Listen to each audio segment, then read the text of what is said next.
Fine student, class number 24 Indian polity. तो class number 23 में हम लोग स्टार्ट कर चुके हैं सिटीजनशिप। तो एक क्लास हो चुका है सिटीजनशिप का, और उसमें उस क्लास में हम लोग समझे क्या क्या कॉन्स्टिट्यूशनल प्रोविजंस है सिटीजनशिप को लेके, राइट फ्रॉम आर्टिकल 5 to 11। ठीक है, तो इसके बारे में हम लोग डिस्कस किए।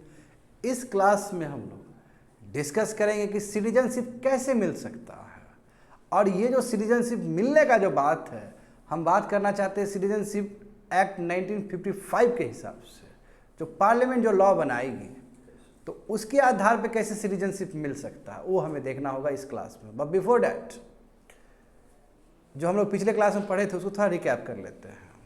ठीक है, उसको हम लोग रिकैप कर लेते हैं स्टूडेंट्स। तो आर्टिकल 5 का मतलब क्या है कि पर्सन डोमिसाइल इन इंडिया। ठीक है, जो भारत में रह रहा है। डोमिसाइल वर्ड का मतलब क्या है कि जो भारत में रह रहा है, प्लेस ऑफ रेसिडेंस, और ये ऑफिशियली रिकॉग्नाइज्ड है बाय द स्टेट ऑल्सो। तो एक कंडीशन ये होना चाहिए, और दूसरा कंडीशन क्या होना चाहिए, या उसके पेरेंट्स, है ना।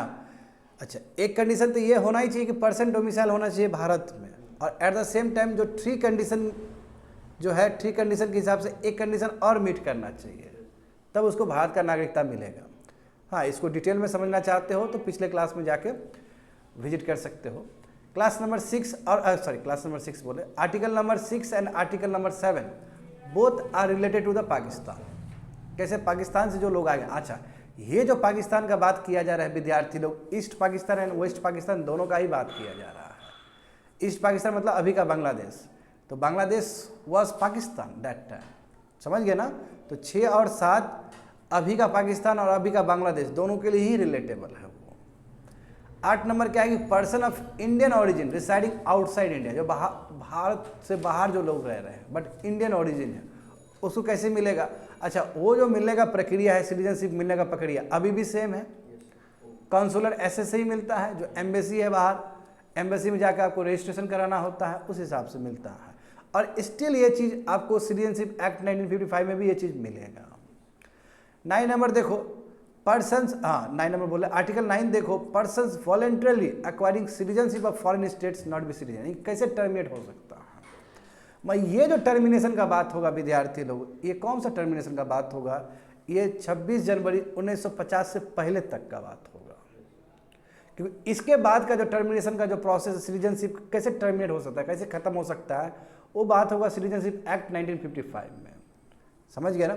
नंबर 10 देखो, हाँ, continuation of the rights of citizenship, यानी कि आज हम सिटीजन है तो ये जो कंटिन्यू जो प्रोसेस है कि सिटीजनशिप बनने का, ये आर्टिकल 10 में है, क्योंकि हो सकता है कि सिटीजनशिप स्ट्रिप भी कर ले स्टेट।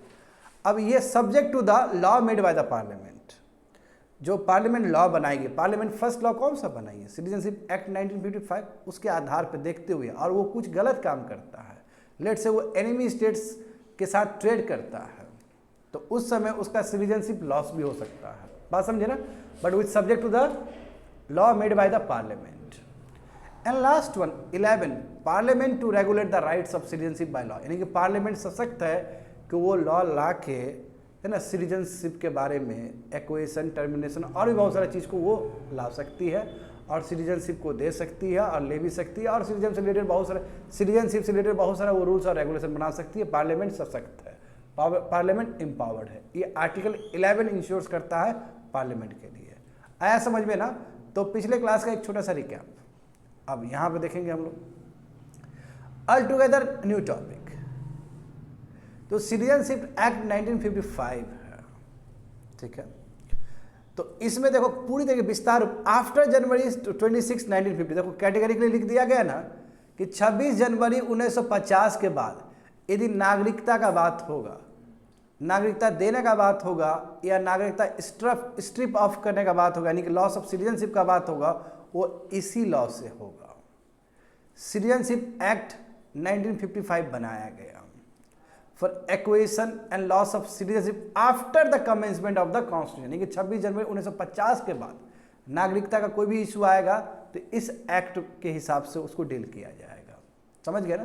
तो देखो नीचे लिखा गया है the various mode of equation, क्योंकि ये जो चैप्टर है, ये जो मॉड्यूल है, इसमें हम लोग पूरी तरीके से समझने जा रहे हैं कैसे सिटीजनशिप कैसे मिलेगा।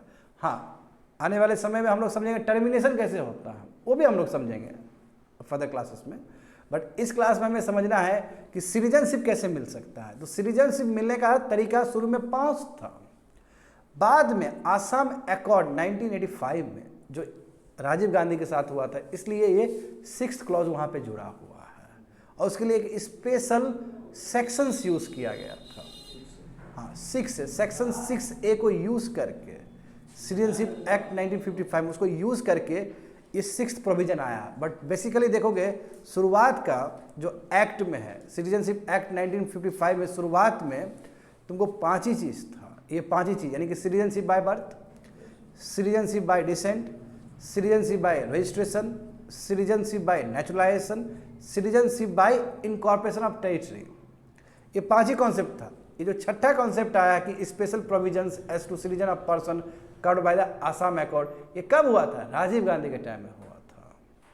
व्हाट माय पॉइंट, समझ में आ रहा है ये चीज़? ये जो छठा पॉइंट, जो छठा ऐड किया गया कि कैसे सिटीजनशिप मिलने का और क्या तरीका हो सकता है, तो ये 6th है, ये बहुत बाद में ऐड किया गया था और इसके लिए पर्टिकुलरली सेक्शन 6A ऐड किया गया था। कब? 1985 में, जब आसाम अकॉर्ड होने के बाद हुआ है ये चीज़। समझ गए ना? तो ये इशू अभी रिसेंट टाइम में सुप्रीम कोर्ट में भी चला है, जानते हो, फर्टिलिटी से रिलेटेड। एनीवे, तो देखो लक्ष्मीकांत बुक पढ़ोगे ना विद्यार्थी लोग, तो थोड़ा हापाजाट है, उसमें कंफ्यूज हो जाओगे। तो इसलिए इस मॉड्यूल में हम लोग बहुत ही सिंपल तरीके से समझने जा रहे हैं, फ्लो चार्ट से कि आखिर 26 जनवरी 1950 के बाद कैसे लोगों को हम नागरिकता दे सकते हैं और कैसे लोग एज ए इंडियन के रूप में आगे बढ़ सकते हैं, यानी कि इंडियन सिटीजनशिप लेके आगे बढ़ सकते हैं। तो देखो कंडीशन, फर्स्ट वन कंडीशन क्या है? सिटीजनशिप बाय बर्थ, यानी कि ऑन और after January 26, 1950 but before the 1 जुलाई 1987। अब कहोगे कि सर 1 जुलाई 1987 क्यों? क्योंकि उस समय बच्चे लोग 1 जुलाई 1987 से सिटीजनशिप अमेंडमेंट एक्ट लागू हुआ था। नया अमेंडमेंट तो कर ही सकते हो, एक सिटीजनशिप एक्ट आया ना, उसमें आप किसी भी साल में जाके आप अमेंडमेंट कर सकते हो। तो उस समय अमेंडमेंट हुआ था और वो अमेंडमेंट जो इन्फोर्सेबल था, यानी कि जो लागू हुआ था, वो 1 जुलाई 1987 से लागू हुआ था, इसलिए ये डेट रखा गया। तो डेट क्या है? या तो 26 जनवरी 1950 या उसके बाद, और कब तक? 1 जुलाई 1987 से पहले तक या तो भारत में जन्म लिया हो, नंबर 1 कंडीशन, भारत में उसका जन्म हुआ हो, वो भारत का सिटीजन कहलाएगा। Condition, irrespective of the nationality of his parents कहीं का भी हो, पेरेंट्स दुबई का हो, लंदन का हो, US का, कोई दिक्कत नहीं, वो यदि इंडिया में जन्मा है वो आदमी इस पीरियड में, तो इंडियन सिटीजन है। गजब ना? इसमें नहीं देखा जा रहा कि US का है कि पाकिस्तान का है कि बांग्लादेश का, कोई लेना देना नहीं है उससे। आ रहा है समझ में? बढ़िया समझना है, समझ गए ना? Irrespective of the nationality of his parents का कुछ भी नेशन हो सकता है, को पेरेंट्स का नेशनलिटी कैनेडियन हो सकता है, तो उसे कोई लेना देना है। बट सबसे इंपॉर्टेंट क्या है कि person must be born in India, इस पीरियड के बीच में बॉर्न होना चाहिए, वो भारत का सिटीजन कहलाएगा। कंडीशन क्या है? If any irrespective of the nationality of his parents, हाँ, पेरेंट्स का नेशनलिटी कुछ भी हो। समझ गए ना? दूसरा देखते हैं। हाँ, अब यहाँ पे समझो। अच्छा, इरेस्पेक्टिव नेशनल, अब देखो कई बार होता है ना कि इंडियन थे, उसके पेरेंट्स भी इंडियन थे, वो बाहर जाके दूसरा नागरिकता ले लिए, तो दैट डजंट मीन कि बच्चे को भी नागरिकता नहीं मिलेगा। यदि बच्चा इस पीरियड में जन्मा है, 26 जनवरी 1950 से लेके, है ना, 1 जुलाई 1987 से पहले जन्म लिया है, तो उसके फादर और मदर का नेशनलिटी कुछ भी हो, अभी उसे कोई फर्क नहीं पड़ता। समझ गए ना? दूसरा देखो, यदि 1 डे ऑफ जुलाई 1987 में जन्म हुआ या उसके बाद जन्म हुआ है, कब तक?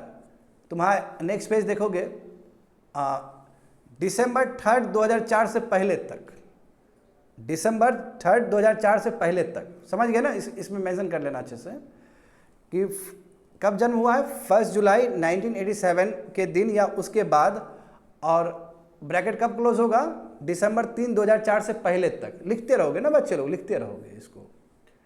यदि ऐसा हुआ तो उसके लिए जरूरी है कि either of his, only if either of whose parent is a citizen of India at the birth of his at the time of his birth, यानी कि माता और पिता दोनों में से कोई एक इंडियन सिटीजनशिप होना जरूरी है भारत का सिटीजन बनना जरूरी है eight the time of his birth. जब बच्चे का जन्म हो रहा था इस पीरियड में, तो कम से कम माता और पिता दोनों में से कोई एक को इंडियन सिटीजन उस समय रहना जरूरी है, तभी उसको नागरिकता मिल सकेगा। आया समझ में क्या बोल रहे हैं? तो पहला क्या बात की है हम लोग, देखो कितना अलग अलग डेट है, वेरिएशंस है। शुरू में फर्स्ट में कोई कंडीशन नहीं है, irrespective of nationality of his parents, कहीं का भी हो सकता है, कनाडा का भी हो सकता है, कहीं का भी हो सकता है, कोई दिक्कत नहीं। बस बच्चा यदि भारत में जन्म ले लिया तो हो गया नागरिक। 26 जनवरी 1950 से लेके 1 जुलाई 1987 से पहले तक, समझ गए ना। दूसरा कंडीशन क्या है बाय बर्थ, कि 1 जुलाई 1987 से लेके तुम्हारा 3 दिसंबर 2004 से पहले तक। अब कहोगे कि सर ये 3 दिसंबर क्या है, ये जुलाई क्या, बस अमेंडमेंट हुआ था उस समय इसलिए, समझ गए ना। तो सेकंड कंडीशन क्या है कि 1 डे ऑफ जुलाई 1987 से लेके यदि 3 दिसंबर 2003 से पहले तक होगा तो उस समय कम से कम एक पेरेंट्स, मदर या फादर, इंडियंस होने चाहिए at the time of birth of baby, समझ गए ना, जिसको सिटीजनशिप चाहिए। तीसरा कंडीशन देखो जो कि अभी भी लागू होता है, यदि मान लो कि 3 दिसंबर 2004 से जन्म हुआ, उस दिन जन्म हुआ या उसके बाद जन्म हुआ अभी तक, तो उसके लिए क्या है, देखो उसके लिए 2 कंडीशन है। ये 2 कंडीशन में कोई भी एक कंडीशन फुलफिल करना है। एक कंडीशन तो है कि बच्चा का जन्म होना चाहिए भारत में, वो तो अंडरस्टूड है कि बच्चा का जन्म होना चाहिए भारत में।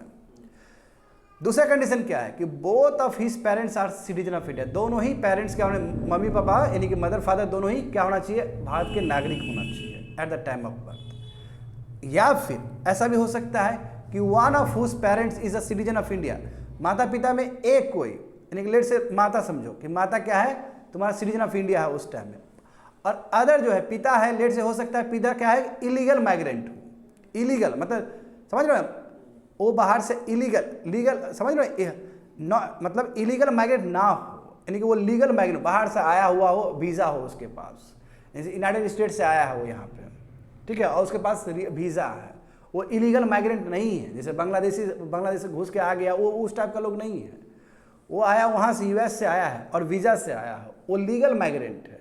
यदि वो इलीगल माइग्रेंट होगा तो फिर नहीं मिलेगा ये। तो दोनों कंडीशन है, समझिए, दोनों कंडीशन है, दोनों कंडीशन फुलफिल होगा उस बच्चे को नागरिकता मिल जाएगा। तो मैं फिर से दोहराता हूँ, देखो बाय बर्थ में कितना 3 कैटेगरी हो गया ना, 3 कैटेगरी हो गया विद्यार्थी लोग, बात समझो इस चीज़ को।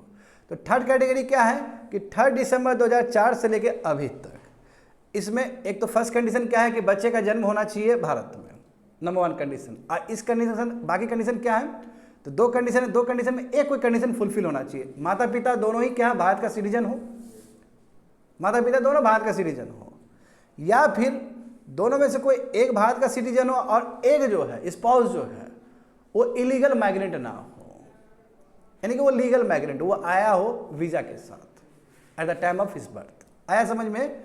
ये 3 कंडीशन बनता है बाय बर्थ। चलो आगे देखते हैं। अब देखो वेरी वेरी इंपॉर्टेंट कि बर्थ तो हुआ भारत में, दैट डजंट मीन कि वो सिटीजन बनेगा। कैसे? देखो, यानी कि अभी तक तो एक कंडीशन लेके चल रहे थे ना, कॉमन कंडीशन, कि यदि भारत में बच्चा जन्मा है तो एक फर्स्ट कंडीशन है उसको नागरिकता मिलने के लिए, है ना, provided other condition should be also fulfilled. मगर जय एवरी टाइम ये नहीं है। देखो यहाँ पे क्या लिखा गया, बढ़िया समझो अच्छे से। However a person shall not be A citizen of India by virtue of मियर birth if at the time of his birth, यानी कि एक कोई बच्चा ऐसा नहीं कि भारत में जन्मा तो भारत का नागरिक बनेगा, ऐसा जो नहीं है। तो कब नहीं बन सकता है? तो देखो यहाँ पे 2 कंडीशन है। कब एक बच्चा का जन्म भारत में हुआ फिर भी वो इंडियन सिटीजन नहीं बन सकता, उसके लिए 2 कंडीशन है। आइदर हिज फादर और mother possesses such immunity from the suits and legal process as is accorded to envoy of a foreign sovereign power. इसका मतलब क्या होता है? इसका मतलब है कि मान लो कि कनाडा का एम्बेसी भारत में है ना, कनाडा का एम्बेसी दिल्ली में है, तो कनाडा का जो रिप्रेजेंटेटिव है यहाँ पे रहते हैं ना एम्बेसडर के रूप में, दिल्ली में जानते हो ना एम्बेसी रहता है फॉरेन कंट्री का। एम्बेसी का मतलब क्या है? जो फॉरेन कंट्री को रिप्रेजेंट करता है हमारे कंट्री में। तो एम्बेसी रहता है, कनाडा का एम्बेसी होगा, यूएस का एम्बेसी होगा, जापान का एम्बेसी होगा, इंग्लैंड का एम्बेसी पूरा दिल्ली में है हमारा। तो उसका माता पिता भी तो यहीं पे रह रहा है, कई लोग का माता पिता साथ में रह रहे होंगे ना। अब मान लो कि इंडिया में जन्म हो गया तो उसको नहीं मिलने वाला है। क्यों? क्योंकि वो क्या है, तुम्हारा फॉरेन सॉवरेन पावर को वो करता है, यानी कि वो तुम्हारा क्या है कि डिप्लोमेट है। यदि डिप्लोमेट का बच्चे का जन्म यहाँ पे होगा तो क्यों फॉरेन सिटीजनशिप मिलेगा, इंडियन सिटीजन क्यों मिलेगा उसको? वो तो काम करने के लिए आया है ना यहाँ पे, वो तो अपने कंट्री को रिप्रेजेंट कर रहा है। आया समझ में क्या बोल रहे हैं? देखो यहाँ पे समझो, आइदर हिज फादर, या ये फादर या मदर को इम्यूनिटी मिला हो। अब देखो इम्यूनिटी का मतलब क्या कि आप एम्बेसडर के अगेंस्ट कोई लीगल केस नहीं कर सकते हो। जो भी एम्बेसी को रिप्रेजेंट करता है, जैसे कनाडा को रिप्रेजेंट करेगा यहाँ पे दिल्ली में, तो उसके अगेंस्ट कोई भी लीगल प्रोसीजर नहीं होता है विद्यार्थी लोग, ठीक है। उसको स्पेशल जो दूत है, देखो पहले भी एंशिएंट इंडिया में भी, पहले भी महाभारत में भी, रामायण में भी दूत को बेइज्जत नहीं किया जाता था। दूत का काम था मैसेज देना, और उसको बहुत अच्छे से वेलकम करके उसको कहा था कि जाइए, ठीक है हो गया। दूत को कभी भी बेइज्जत नहीं किया जाता था। देखो दूत को बेइज्जत किया ना इसने, रावण ने, क्या हुआ उसका? क्या किया हनुमान जी? पूरा जला दिया ना लंका। तो ये नियम है, शुरू से नियम है कि जो दूत है, एम्बेसडर है, उसका बहुत सम्मान होगा, उसका काम है मैसेज देना और चले जाना। तो सेम चीज़ यहाँ पे भी, ये पूरा वर्ल्ड में ही होता है कि उसको सूट और लीगल प्रोसेस से इम्यूनिटी मिलता है। तो ऐसे लोगों का यदि बच्चा यहाँ पे जन्म हो तो वो सिटीजन नहीं, उसको सिटीजनशिप नहीं मिल सकता है। आया समझ में? या फिर देखो दूसरा कंडीशन, या फिर उसके फादर या mother is an enemy alien. Enemy alien का डेफिनेशन जानते हो ना, पिछले क्लास में बताए थे ना। एनिमी एलियन का मतलब जिसका भारत के साथ युद्ध छिड़ गया हो, जिसका भारत के साथ युद्ध छिड़ गया हो, और उसका जो सब्जेक्ट, लेट से पाकिस्तान के साथ हमारा युद्ध छिड़ गया हो, ठीक है, पाकिस्तान के साथ हमारा युद्ध छिड़ गया, और पाकिस्तान का जो सिटीजन भारत में रह रहा और उसका बच्चा हुआ, तो इंडियन सिटीजनशिप तो नहीं मिल सकता है उसको, समझे ना। तो क्या लिखा गया? हिज फादर और मदर, फादर या मदर कोई भी, दोनों में से कोई भी हो सकता है, एनिमी एलियन हो, and the birth occurs in place that under the occupation by the enemy, और वहाँ पे बर्थ हुआ जहाँ पे लेट से एनिमी ने वो एरिया कंट्रोल करके रखा हो। जैसे हो सकता है कश्मीर का कुछ रीजन ले लो, ठीक है, and the birth occurs in a place then under the occupation of the enemy. तो उस समय भी जो बच्चा का भारत में भी जन्म हुआ हो, दैट डजंट मीन कि वो होगा। कई बार होता है ना कि एरिया को ऑक्युपाइड कर लिए और वहीं पे जन्म हो गया, फिर इंडिया ने वो जगह को ले लिया, दैट डजंट मीन कि वो बच्चा क्या इंडियन सिटीजन होगा। तो पेचीदा है, ऐसा नहीं है कि बाबू हलवा हो गया सब कर लोगे बढ़िया से। एक एक चीज़ बारीकी से देखने वाला चीज़ है सिटीजनशिप, ऐसे नहीं मिलता है। बात समझ में आ गया ना। तो बाय बर्थ में देखो कितना कंडीशन, 3 कंडीशन है, और ये कंडीशन है कि नहीं बन सकते हो, नहीं बनने का तरीका भी है ये। यहाँ पे देखो, अब दूसरा देखते हैं, सिटीजनशिप बाय डिसेंट। डिसेंट का मतलब क्या है कि हमारे फादर भी इंडियंस थे, तो जाहिर सी बात है इंडियन ब्लड है तो हम भी इंडियंस हैं। डिसेंट का मतलब क्या कि चूंकि हमारे फादर इंडियंस थे, हमारे ग्रैंड फादर इंडियंस थे, इसलिए हम भी इंडियंस, तो इसको बोलते बाय डिसेंट। एक बर्थ अपने जगह है, बर्थ तो क्या है कि इस वर्ल्ड में जन्मे तो आपको बनने का चांस है, प्रोवाइडेड वो सब एनवॉय वाला नहीं होना चाहिए, एम्बेसी वाला नहीं होना चाहिए, एनिमी एलिमेंट वाला एंगल नहीं आना चाहिए। मगर यदि हमारे फादर इंडियंस थे तो जाहिर सी बात है हमारा भी इंडियंस होने का चांस है, मगर प्रोवाइडेड सर्टेन कंडीशन। देखो क्या कंडीशन है? A person born outside India, बाहर जन्मा, मैं उसके पिताजी इंडिया में जन्मे थे, बात समझ में आ रहा है, उसके पिताजी इंडिया में जन्मे थे, उसके लिए डेट देखो, ऑन और आफ्टर जनवरी 26, 1950, यानी कि 26 जनवरी 1950 के दिन या उसके बाद। कब तक बच्चे लोग? 10 दिसंबर 1992 से पहले तक। अब ये जो 10 दिसंबर, देखो कहोगे कि 1992 की, क्योंकि यहाँ पे भी कुछ अमेंडमेंट हुआ था, वेरी इंपॉर्टेंट डेज, ठीक है, हाँ कुछ किए थे यहाँ पे भी। तो सब देखो जो भी डेट फिक्स किया गया उसमें कुछ अमेंडमेंट हुआ सिटीजनशिप को लेके। तो फिर से मैं दोहराता हूँ, 26 जनवरी 1950 से लेके, है ना, 10 दिसंबर 1992 से पहले तक यदि कोई भी बच्चा बाहर जन्मा हो, आउटसाइड इंडिया जन्मा हो, वो भी भारत का नागरिक बन सकता है, प्रोवाइडेड कि if his father was a citizen of India at the time of his birth, यानी कि उनके जो फादर थे वो क्या सिटीजन थे भारत के, जब बच्चा का जन्म हुआ था वहाँ पे, भले वो विदेश में जन्म हुआ हो, मगर उसके जो पिताजी थे वो क्या थे? इंडियन सिटीजन थे, तो मिल जाएगा उसको। हाँ समझ गए? यदि मान लो कि 10th डे ऑफ डिसम्बर, यानी कि 10 दिसंबर 1992 से लेके उसके बाद अभी तक, उसके लिए क्या प्रोविजंस होगा? उसके लिए प्रोविजन क्या है कि if either of his parents, केवल फादर ही नहीं, अब मदर भी हो सकता है, यहाँ पे मदर को भी डाल दिया गया कि आइदर ऑफ हिज पेरेंट्स, यानी कि मदर या फादर दोनों में से कोई भी इंडियन सिटीजन हो सकते हैं। तो देखो यहाँ पे इसलिए कहते हैं बाय डिसेंट कि मदर और फादर का सिटीजनशिप होने की वजह से बच्चे को मिल रहा है, अब भले ही बच्चा दूसरे जगह जन्म ले रहा है। आया समझ में? Point to be noted. बच्चा भारत में नहीं जन्म रहा है, बच्चा क्या है कि दूसरे जगह पे जन्म ले रहा है, मगर उसके बावजूद भी उसको सिटीजनशिप मिल रहा है। कारण क्या है, उनके मदर और फादर क्या है, इंडियन सिटीजन रहे हैं eight the time of his birth. भले वो कनाडा में जन्मे हो, मगर उस टाइम में, उस एक्यूरेट उसी टाइम में वो इंडियन सिटीजन थे, उसके फादर या फिर मदर। अब फादर मदर क्यों बोले, कि पहला कंडीशन फादर का था। 26 जनवरी 1950 से लेके 10 दिसंबर 1992 से पहले देखो तो फादर का ही लिया जाता था बाई डिसेंट वाला। बाद में क्या कि इसको बढ़ा के मदर की तरफ भी खींच दिया गया, यानी कि मदर भी एक इंपॉर्टेंट पैरामीटर हो गया इसमें, कि मदर और फादर दोनों में से कोई हो सकता है। अब देखो, अच्छा ये भी तो सवाल होना चाहिए ना कि बाहर जन्म ले लिए, ठीक है, तो दैट डजंट मीन कि आप हमेशा बनोगे, क्योंकि अभी जस्ट हम लोग कंडीशन देखे थे। अब देखो, बच्चा जन्म ले लिया कनाडा में, उसके मदर और फादर दोनों में से कोई, और दोनों में से कोई एक सिटीजन है, तो उसको मिल तो जाएगा, ऐसे नहीं मिलेगा बच्चों लोग। उसको कम से कम कंसुलर एसेस करना पड़ेगा। वहाँ पे जब जन्म हुआ है तो उसको 1 साल के अंदर रजिस्ट्रेशन करवाना होगा कि हमारा जन्म हो गया, या फिर उसके बिहाफ में उसके पेरेंट्स वहाँ पे रजिस्टर करेंगे कंसुलर एसेस में, क्योंकि इंडिया का एम्बेसी होगा ना यूएस में, इंडिया का एम्बेसी कनाडा में होगा ना, तो वहाँ पे रजिस्टर करना पड़ता है। देखो, तो उसके लिए डेट क्या दिया गया, देखो उसके लिए डेट क्या है, पर्टिकुलर डेट है 3 दिसंबर 2004 के बाद, यानी कि 3 दिसंबर 2004 के दिन या उसके बाद अभी तक यदि कोई बाहर जन्मता, हाँ इसका डेट याद करना पड़ेगा तुमको, और डेट नहीं भी याद करो तो कोई दिक्कत नहीं है, बस कॉन्सेप्ट याद कर लो।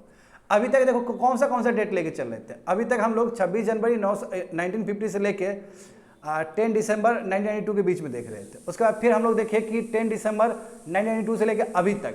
अब बट इसमें देखोगे, इसमें क्या कि यदि कोई बच्चा का बाहर जन्म हुआ मगर 3 दिसंबर 2004 के दिन या उसके बाद हुआ है, तो उसका तरीका अलग होगा। उसका तरीका क्या होगा, देखोगे यहाँ पे उसका तरीका क्या होगा, shall not be citizen of India condition if unless and until his birth is registered at an Indian consulate within 1 year of the date of the birth। यानी कि वो जन्म ले लिया कनाडा में लेट से, तो 1 साल के अंदर उसको रजिस्ट्रेशन करना पड़ेगा इंडियन एम्बेसी में, वहाँ पे जो प्रेजेंट है। यदि वो नहीं कर पाया तो उसको इंडियन सिटीजनशिप नहीं मिलेगा, भले ही उसका फादर या मदर कोई इंडियन हो, उसे कोई फर्क नहीं पड़ता है। आया समझ में, वेरी वेरी इंपॉर्टेंट। इसके लिए डेडलाइन टाइम क्या दिया गया है, 3 दिसंबर 2004 के दिन या उसके बाद अभी तक ये वैलिड होगा, समझ गए। दूसरा देखो, हाँ ये भी इंपॉर्टेंट, इतना ही नहीं, अभी वो माइनर है, अभी छोटा बच्चा है वो। अब माइनर कब मेजर बनता है, जब 18 साल, हमारा वोटिंग राइट्स कब है, 18 ईयर्स है वोटिंग राइट्स जो एज है। देखो, father a minor who is a citizen of India by virtue of descent and is, by virtue of descent मिल गया ना माइनर को, क्योंकि उसने 1 साल के अंदर ही वहाँ पे क्या कर दिया, अप्लाई कर दिया इंडियन कॉन्सुलेट में, इंडियन एम्बेसी में उसने अप्लाई कर दिया, रजिस्ट्रेशन कर दिया, इसलिए बाय वर्च्यू ऑफ डिसेंट उसको मिल गया। And is also a citizen of another country shall be ceased to citizen if he does not renounce the citizenship or nationality of another country within the 6 months of attaining full age। अब देखो ये क्या बात है, ये कितना गजब बात है कि जब वो 18 साल का पहुंचा, अभी माइनर है, अभी छोटा है, अभी सुनो 2 महीना का है, 3 महीना का है, 1 साल के अंदर आप कर सकते हो, तो मैक्सिमम कितना एज हो सकता है वो, 8 महीना, 9 महीना, 10 महीना, इतना ही होगा जी। तो वो अभी सिटीजनशिप एंजॉय कर सकता है कनाडा का, मगर जब 18 साल पहुंचेगा तो उसको कनाडा का सिटीजनशिप त्यागना पड़ेगा फुल इंडियन सिटीजनशिप बनने के लिए। यदि 18 साल के बाद भी, अब त्यागने के लिए कितना 6 मंथ दिया गया है, यानी कि 18 साल पहुंच गया एज, 18 साल से लेके जो 18.5 साल का होगा, 18.5 साल का मतलब क्या, 6 मंथ उसमें ऐड कर दो, तो 6 मंथ के अंदर उसको क्या करना पड़ेगा, कनाडा का जो सिटीजनशिप है उसको वो करना पड़ेगा, छोड़ना पड़ेगा, तभी वो इंडियन सिटीजन कहलाएगा। अदरवाइज भारत सरकार क्या करेगी, जो उनको इंडियन सिटीजनशिप मिला था बाय डिसेंट, उसको स्ट्रिप कर देगी, उसको टर्मिनेट कर देगी। आया समझ में ये चीज़, आया समझ में ये चीज़। यहाँ पे देखो, further a minor who is a citizen of India by virtue of descent and is shall a citizen of any country shall cease to be citizen of country, यानी कि उस कंट्री का नागरिकता उसे खत्म हो जाएगा if he does not renounce the citizenship और nationality of another country within 6 month of attaining full age. यानी कि 6 मंथ के अंदर, यानी कि जब मेजर बन गया वो, जब 18 साल बन गया और उसके बाद 6 महीना के अंदर उसने वहाँ का नागरिकता खत्म नहीं किया, तो इधर खत्म हो जाएगा। माइनर में से दोनों स्टेट का हो सकता है। हाँ, माइनर में हो सकता है, वेरी गुड, माइनर में हो सकता है, क्योंकि उसको वोटिंग राइट्स नहीं है अभी, सिंपल बात है, माइनर में हो सकता है। बात समझ गए ना बात को, हाँ, तब क्योंकि हम दे दिए, अब फ्यूचर के लिए खोल दिए उसका दरवाजा, कोई बात नहीं है, आप 18 साल पहुँच जाओगे तो 6 महीना के अंदर आप वहाँ का सिटीजनशिप खत्म करो और now you will become major in India house, यानी कि आप इंडिया का नागरिक, रियल नागरिक बन जाओगे। क्योंकि नागरिकता चलो बच्चे का भी आधार कार्ड बनता है, वो भी से दूसरा है, मगर 18 साल के बाद ही वो यूनिवर्सल एडल्ट फ्रेंचाइजी में पार्टिसिपेट करता है इलेक्शन में। समझ पा रहे हो ना? हाँ, इसलिए इंपॉर्टेंट है। मैं फिर से पढ़ता हूँ second statement, and is a citizen of any country shall cease to be citizen of India. देख रहे हो ना, भारत का नागरिक नहीं रहेगा यदि वो सिटीजनशिप या नेशनलिटी उस कंट्री का वो ना छोड़े। यदि वो नहीं छोड़ता है, सिटीजनशिप वहाँ नहीं छोड़ता है 6 महीना, जब 18 साल पहुँचा और प्लस 6 महीना के अंदर वो नहीं छोड़ता है, तो भारत का वो नागरिकता नहीं रहेगा उसके पास, भारत का नागरिकता खत्म हो जाएगा। समझ गए ना? हाँ, कन्फ्यूजन हो सकता है, इस तरह का वर्ड सब है। चलो, वी हैव कंप्लीटेड 2 पार्ट। तो हम लोग फर्स्ट क्या देखे बच्चे लोग? सिटीजनशिप बाय बर्थ, कि भारत में जन्म लेने की वजह से, एंड सर्टेन कंडीशंस ऑल्सो। दूसरा क्या देखे? बाय डिसेंट, चूँकि mummy papa father mother Indians थे, इसलिए बच्चे को इंडियंस मिल रहा है। तीसरा देखेंगे, and very unique, bye registration. ये भी अलग तरीका, इसमें बहुत सारा रूल्स और रेगुलेशन है, इतना पढ़ने की जरूरत नहीं है। देखो यहाँ पे क्या लिखा गया, several classes of person who are not otherwise acquired Indian citizenship, यानी कि जो दूसरे तरीके से इंडियन सिटीजनशिप नहीं ग्रसित कर सकता है, नहीं पा सकता है, तो उसको तरीका है रजिस्ट्रेशन करने का। वो रजिस्ट्रेशन के थ्रू क्या कर सकता है? इंडियन सिटीजनशिप बन सकता है। उसके लिए देखो एग्जाम्पल क्या क्या लिखा गया है। Person of Indian origin who are ordinary resident in India and have been so resident for 7 years immediately before making the application for registration। यानी कि एप्लीकेशन वो इंडियन ओरिजिन है, उसके फादर मदर इंडियंस थे, कभी रहे हों, इंडियन ओरिजिन है वो, ठीक है। पर्सन ऑफ इंडियन ओरिजिन का मतलब क्या है? कि अभी बाहर रह रहा हो, कभी बाहर रहा हो, मगर ब्लड उसका इंडियंस ही है, हम लोग की तरह ही है। तो वो क्या कर सकता है कि वो एप्लीकेशन दे सकता है, बट उससे पहले उसको 7 साल रहना पड़ेगा, 7 साल रहना पड़ेगा, देन वो क्या एप्लीकेशन दे सकता है रजिस्ट्रेशन के लिए। Person who are married to citizen of India, हाँ, मान लो कि बॉय यूनाइटेड स्टेट्स का है, गर्ल इंडिया का है, वो शादी कर लिया तो उसको सिटीजनशिप मिल सकता है। समझे ना? हाँ, यूएस में भी होता है, नहीं है? यूएस में भी होता है, इंडियन लोग शादी करके वहाँ बस जाते हैं और उनको ग्रीन कार्ड मिल जाता है, वहाँ कार्ड का होता है। A person of full age and capacity whose parents are registered as a citizen of India. Full age है, फुल एज मतलब 18+ एज है। और उसके पेरेंट्स क्या है कि उसके पेरेंट्स क्या है, तुम्हारा सिटीजन है इंडिया के, तो उसको भी मिलने का चांस है।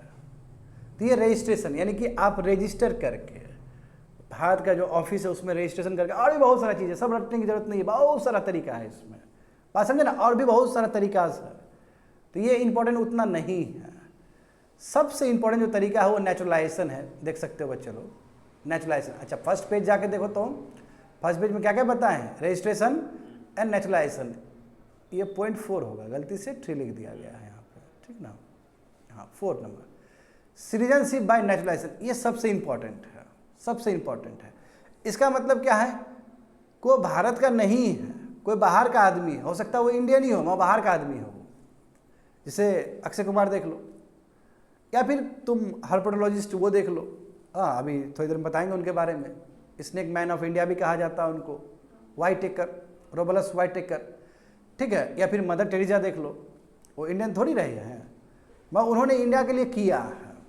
और ये ऐसा चीज़ है कि ये बहुत नेचुरलाइजेशन प्रोसेस ऐसा है कि सरकार इसमें और भी बहुत सारी चीज़ जोड़ सकती है। एग्जाम्पल समझो, नेचुरलाइजेशन जो प्रोसेस है, इसका मतलब क्या होता है कि जो भारत का नागरिक नहीं है मगर वो भारत का नागरिकता पाना चाहता है, तो उसके लिए प्रोसेस है नेचुरलाइजेशन। तो देखो, following qualification necessary for granting certificate of naturalisation. Number 1 देखो, not a citizen of any country but citizen of India are prevented from becoming subjects of the citizen of that country by naturalisation. देखो कितना खूबसूरत बात है। यहाँ देखो, यहाँ देखो, इसका मतलब क्या है।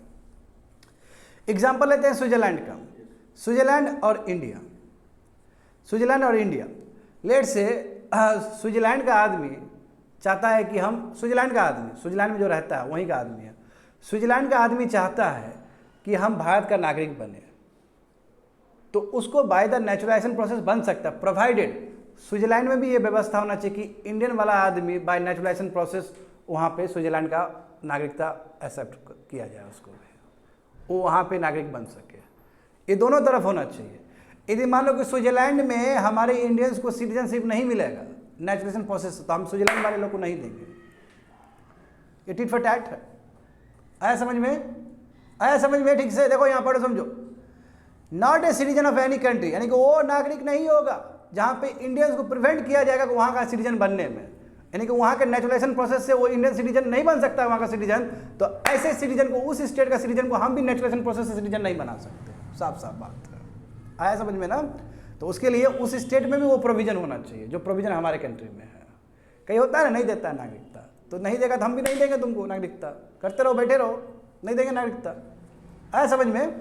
दूसरा देखो, विलीनेस टू, हाँ दूसरी बात है कि जो नेटिव सिटीजनशिप है, मान लो कि यूएस का सिटीजनशिप है और वो चाहता है कि हम यूएस का सिटीजनशिप खत्म करें और हम भारत का नागरिकता पाए, तो उसके लिए भी हो सकता है। बात समझे ना।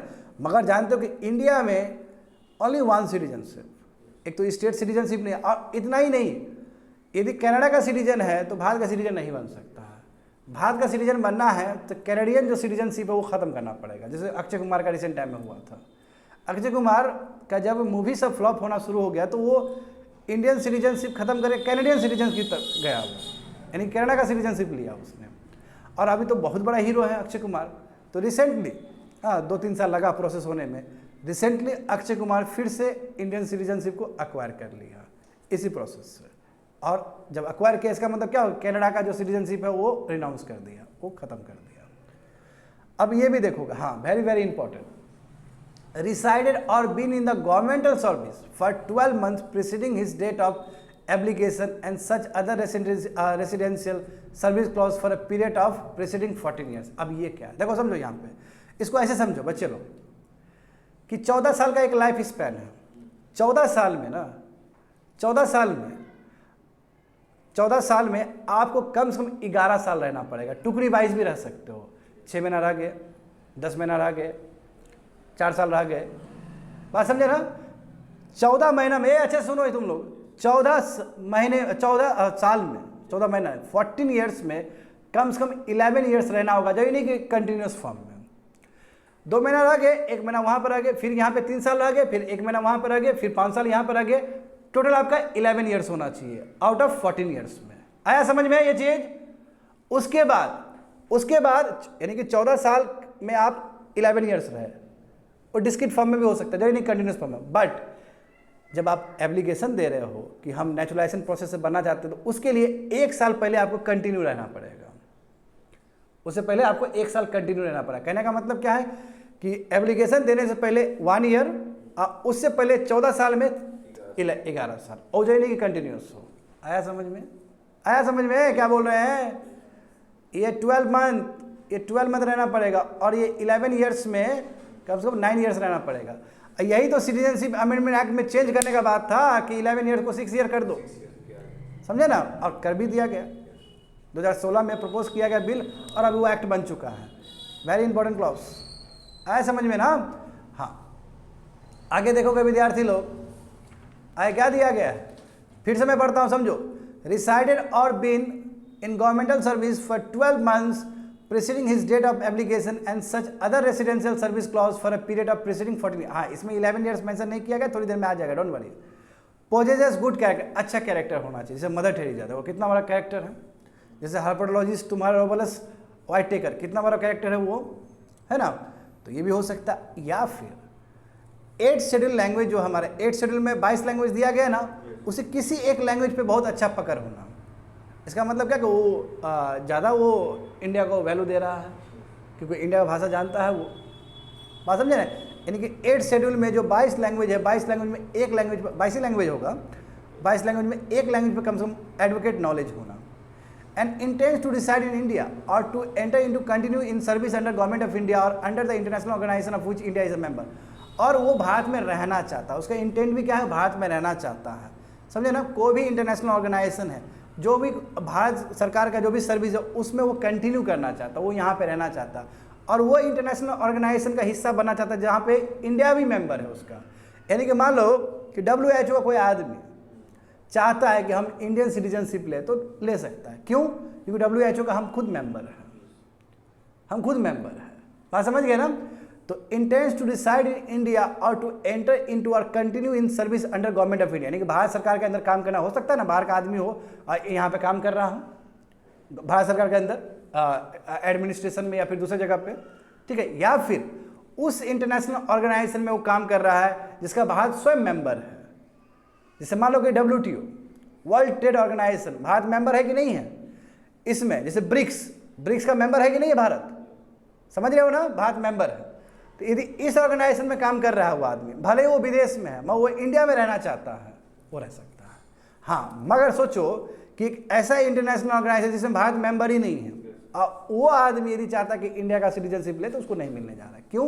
क्योंकि उस इंटरनेशनल ऑर्गेनाइजेशन भारत मेंबर ही नहीं है। तो यदि इंटरनेशनल ऑर्गेनाइजेशन का कोई आदमी चाहता है कि हम भारत का नागरिकता ले, तो उसके लिए जरूरी है कि उस इंटरनेशनल ऑर्गेनाइजेशन का भारत को मेंबर भी होना पड़ेगा। यदि भारत उसका मेंबर नहीं है तो उसको नहीं मिलने जा रहा है। समझ गए ना? हाँ। अब यहाँ पे देखो, अब जो भी टेबुलर फॉर्म में लिखा गया वो सब चीज़ यहाँ पे दिया गया है, नेचुरलाइजेशन प्रोसेस। ठीक है, ये लक्ष्मीकांत का उठाया गया पेजेस से, और वो tabular form innovation. The central government may on an application grant a certificate of naturalisation to any person not being illegal migrant नहीं होना चाहिए if he possesses the following characters. है, फॉलोइंग क्वालिफिकेशन ये होना चाहिए जो कि हम बता चुके हैं। देखो क्या क्या होना चाहिए। That he is not subject or citizen of any country, but citizen of India are prevented from becoming subjects or citizen of that country by naturalization। पहला हो गया ना जी? हाँ, that he is a country of any country, that he is a citizen of any country, he takes renounce to citizenship of that country in the event of his application for Indian citizenship being accepted। हाँ, वहाँ का वो जो renounce कर दिया अपना citizenship तो भारत में मिल सकता है। वही चीज़ वहाँ पे रिपीट किया गया, लक्ष्मीकांत का ये वर्ड है, समझे? तो that he has, दूसरा देखो, that he has either resided in India or been in the service of government in India or partly the one party and partly the other throughout the period of 12 months immediately preceding the date of application। यानी कि पहले कितना था कि 14 साल में 11 साल, और जो एप्लीकेशन दिया उससे पहले 12 मंथ, यानी कि 15 साल का स्पैन लोगे तो शुरुआत का जो 1 साल है जो बहुत नज़दीक है एप्लीकेशन देने का, तो 1 साल तो कंटिन्यू रहना पड़ेगा, और पीछे का 14 साल में कम से कम आपको 11 साल रहना पड़ेगा। देखो क्या लिखा गया है साइड में। तो ये सिटीजनशिप अमेंडमेंट बिल है, हालांकि नोट्स पुराना हो गया, ये नोट्स ये थोड़ा ओल्ड नोट्स है, अब तो एक्ट भी बन गया जी। रिसेंट टाइम में एक्ट बन गया, बिल लाया गया था 2016 में, ये एक्ट बन गया। अब इस एक्ट में क्या है कि जो 11 साल का जो था उसको रिलैक्स करके 6 ईयर्स कर दिया गया। और जो अफगानिस्तान से, देखो बढ़िया सुनो, अफगानिस्तान से, पाकिस्तान से, समझे ना, और तुम्हारा एक कंट्री है तुम्हारा नेपाल नहीं होगा, हाँ, जो मुस्लिम कंट्री है, मुस्लिम डोमिनेटिंग कंट्री है। हाँ, पाकिस्तान अफगानिस्तान, बिल्कुल पाकिस्तान अफगानिस्तान बांग्लादेश, जहाँ मुस्लिम कंट्री है, जहाँ पे मुस्लिम आबादी है, वहाँ से यदि 6 धर्म आया हो, 6 धर्म क्या, हिंदू जो माइनॉरिटी है वहाँ पे, हिंदू, सिख, हाँ सिख हो गया तुम्हारा, और क्रिश्चियनिटी, ठीक है, क्रिश्चियनिटी भी हो जाएगा, हाँ, और बुद्धिज़्म हो जाएगा, और तुम्हारा 2 माइनॉरिटी वाला धर्म होगा तुम्हारा, पारसी, हाँ, जैनिज्म और तुम्हारा पारसीज्म, जोरास्ट्रिज्म। तो ये 4 धर्म के लोग को मिल सकता है। तो यहीं पे डिबेट हो गया कि मुस्लिम को क्यों नहीं मिलेगा। तो भारत सरकार का ये रहेगा आर्गूमेंट कि भाई वो कंट्री जो है खुद मुस्लिम आबादी है और वहाँ पे माइनॉरिटी को दिक्कत हो रहा था, इसलिए इंडिया में हम शरण दे देंगे। बट उसके लिए क्या है कि आप 12 मंथ रहो, उससे पहले आपको जो पहले स्पैन था कि 14 साल में आपको 11 साल रहना था, अब ऐसा नहीं है कि आपको केवल 14 साल में केवल आपको कितना रहना है, 6 साल रहना है। यानी कि 11 साल जो रहना था पहले, 14 साल में जो 11 साल रहना था, अब आपको 14 साल में केवल आपको 6 साल रहना है। 3 कंट्री के लिए दिया गया, 6 रिलीजन के लिए, समझ गए ना। और ये एक्सेप्टेड हो चुका है, अभी अपडेट क्या है कि ये एक्सेप्टेड हो चुका है। देखो क्या लिखा गया है, that during the 14 years immediately preceding the set period of 12 month, समझ गए ना। He has resided in India or been in the service of government in India or partly one or partly the other periods amounting in the aggregate not less than the 11 years। देखो 11 years लिख दिया गया ना यहाँ पे, तो 14 साल में 11 years और 12 मंथ, ये पहले का था।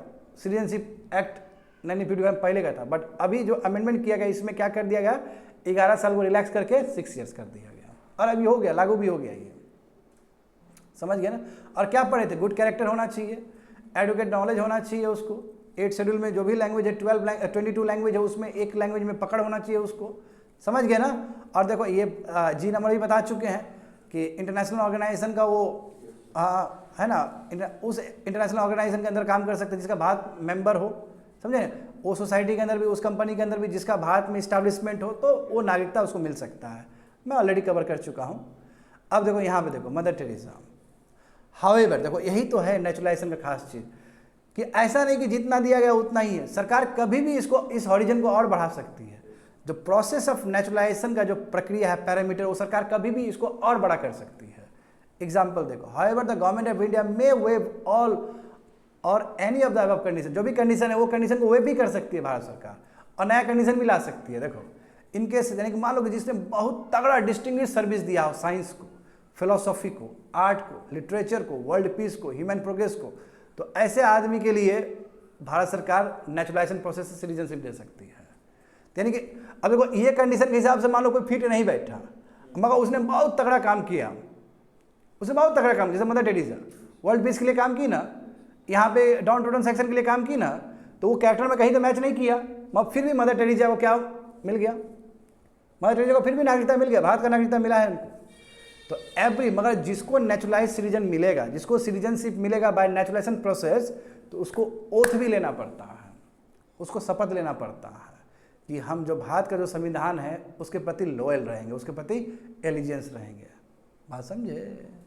ऐसा नहीं कि नेचुरलाइजेशन मिल गया, नेचुरलाइजेशन से मिलेगा तो उनको शपथ लेना पड़ता है, समझे? यहाँ पे देखो इनको भी नेचुरलाइजेशन प्रोसेस से मिला है। अच्छा, ये हार्पेटोलॉजी बहुत फेमस हार्पेटोलॉजिस्ट है, यानी कि स्नेक प्रिजर्वेशन के लिए बहुत काम किए हैं। स्नेक मैन ऑफ इंडिया भी कहा था। 2018 में पद्म भूषण दिया गया था इनको। बताओ क्या नाम है इनका? रोमनस वाइटेक। ठीक है, इन्होंने अंडमान निकोबार में काम किया, इन्होंने बहुत सारे जगह पे काम किया है। इतना ही नहीं बच्चे लोग, वाइटली अवार्ड जो यूके का बहुत बड़ा अवार्ड वो भी मिला है। ये कहाँ के नेशनल थे? यूनाइटेड स्टेट्स थे, बट इनको भारत का नागरिकता मिला इसी प्रोसेस से, प्रोसेस ऑफ नेचुरलाइजेशन से। देख रहे हो ना? हाँ। अच्छा, अब देखो fifth one, bye incorporation of territory. अच्छा, फॉरेन टेरिटरी, अब देखो यदि कोई फॉरेन टेरिटरी जैसे पौंडीचेरी, गोवा, दमन दीव, सिक्किम, ये भारत का हिस्सा तो नहीं था शुरू में, मगर बाद में आया ना, तो एक ही बार जब भारत का हिस्सा बन जाएगा तो ऑटोमेटिकली जितने भी लोग रह रहे होंगे वहाँ पे उसको इंडियन सिटीजनशिप मिल जाएगा। तो by incorporation of territory, example देखो, if any foreign territory becomes a part of India, the government of India specify the person who among the people of territory shall be the citizen of India। तो कोई भी foreign territory Bharat का हिस्सा बन गया तो जो भी वहाँ पे लोग रह रहे हैं, भारत सरकार क्या करेगी? सबको नागरिकता प्रदान कर देगी, सबको नागरिकता दे देगी। Such person become the citizen of India from the notified date. अब उसके लिए भारत सरकार लॉ लाएगी, यानी कि पार्लियामेंट लॉ लाएगा और उस हिसाब से हो जाएगा। एग्जाम्पल देखो, पौंडीचेरी, अच्छा पौंडीचेरी तो बाद में नाम रखा गया, पौंडीचेरी देखो भारत का हिस्सा बना ना, उसके लिए गवर्नमेंट ऑफ इंडिया ने देखो एक बनाया 1962 में, वही सिटीजनशिप अमेंडमेंट एक्ट किया उसमें। ठीक है, मतलब उसी में ऑर्डर लाया जो कि तुम्हारा उसी में आ जाएगा, यानी कि सिटीजनशिप एक्ट 1955 के लिए एक ऑर्डर पास किया, सिटीजनशिप पौंडीचेरी ऑर्डर 1962। समझे ना? क्योंकि एक्ट तो हमारा मेन एक्ट तो सिटीजनशिप एक्ट 1955 ही है, उसमें हम लोग रूल्स रेगुलेशंस है ना, या तो गवर्नमेंटल एग्जीक्यूटिव ऑर्डर से भी हो सकता है। ऑर्डर का मतलब क्या? एग्जीक्यूटिव कर रहा, पार्लियामेंट नहीं कर रहा, वो एग्जीक्यूटिव ऑर्डर से भी हो सकता है। बात समझ रहे हो ना? पार्लियामेंट के ऑर्डर से भी हो सकता है। पार्लियामेंट का ऑर्डर का मतलब क्या? लेजिस्लेशन से भी हो सकता है, एग्जीक्यूटिव ऑर्डर से भी हो सकता है। देखो एग्जीक्यूटिव ऑर्डर्स यानी कि सिटीजनशिप पौंडीचेरी ऑर्डर 1962 से, ठीक है, और ये चीज़ तुम्हारा सिटीजनशिप एक्ट 1955 में आ जाएगा, तो उस हिसाब से पौंडीचेरी में जितने भी लोग रह रहे थे, पौंडीचेरी में जितने भी लोग रहे थे वो भारत का नागरिक बन गए इस डेट के बाद। सो कितना आसान है कि भारत का कोई भी टेरिटरी बना, फॉरेन टेरिटरी यदि भारत का हिस्सा बना, तो जितने भी लोग वहाँ पे रह रहे हैं उसके लिए एग्जीक्यूटिव ऑर्डर पास होगा या उसके लिए लेजिस्लेशन बनेगा, और उसके बाद सडन डेट से वो भी इंडियन सिटीजन बन जाएगा। सिक्किम के साथ भी यही हुआ, दमन दीव, गोवा, सबके साथ यही हुआ। समझ गए ना? और लास्ट वन जो बच्चा है, जो कि नेक्स्ट क्लास में हम लोग देखेंगे, ठीक है, लास्ट वन क्या बच्चा है? आसाम अकॉर्ड। जो राजीव गांधी के टाइम में जो आसाम अकॉर्ड हुआ, स्थिति बहुत खराब था उस समय, जानते हो ना? आसाम में स्थिति बहुत खराब था, दंगा फसाद हो रहा था उस समय। जो लेट 1970s एंड 1980s के टाइम में जो दंगा फसाद हो रहा था, जो आसाम फेडरेशन, जो आसाम स्टूडेंट जो फेडरेशन था, वो बहुत कह रहा था कि वोटर कैसे बढ़ गया। जो वहाँ का बाई इलेक्शन हुआ था, विद्यार्थी लोग वहाँ पे एमपी का बाई इलेक्शन हुआ था, तो अचानक वोटर आईडी बहुत बढ़ गया, तो वहाँ पे पूरी तरीके से एक तरह से रॉइट्स का सिचुएशन हो गया, बहुत सारे लोग मारे गए। तो फिर हाँ, नीली मासाकार सब भी हुआ। तो इस चीज़ को ठीक करने के लिए हाँ आसाम अकॉर्ड साइन किया गया, और आसाम अकॉर्ड का ही रिजल्ट हुआ कि सेक्शन 6A आया, और सेक्शन 6A को जोड़ा गया सिटीजनशिप एक्ट 1955 में। इसलिए जो रहा है कि जो आसाम में जो लोग आए बांग्लादेश से, तो किसको नागरिकता मिलेगा, किसको नागरिकता नहीं मिलेगा, जो कि हम लोग फर्दर क्लास में पढ़ेंगे। That's it, completed.